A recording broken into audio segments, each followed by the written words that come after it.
ఏ భాష అయినా మనం మాట్లాడుతున్నప్పుడు ఆ నేటివ్ స్పీకర్ లాగా అనిపించటానికి గుర్తు ఏంటంటే మనం ఆ భాషలోనే సామెతలను కూడా సందర్భానుసారం ఉపయోగించగలగడం.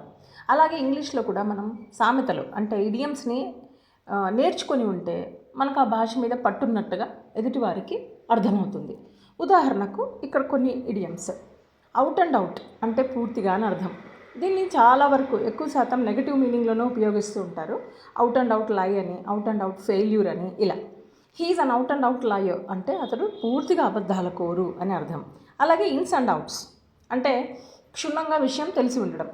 ఉదాహరణకు హీ నోస్ ద ఇన్స్ and outs of computer programming. అతడికి కంప్యూటర్ ప్రోగ్రామింగ్ గురించి క్షుణ్ణంగా తెలుసు. బ్యాక్ టు బ్యాక్ అంటే వెంట వెంటనే విరామం లేకుండా అని. We had meetings back to back all the day. పొద్దున్నుంచి మనకి నిర్విరామంగా మీటింగ్స్ ఉంటూనే ఉన్నాయి అనడానికి. అలాగే హియర్ అండ్ దేర్ అక్కడక్కడ అని అర్థం. Books were lying here and there in the room అంటే బుక్స్ అక్కడక్కడ పడి ఉన్నాయి అని. And it rained here and there అంటుంటారు అంటే అక్కడక్కడ వర్షం పడింది అని ఇలా.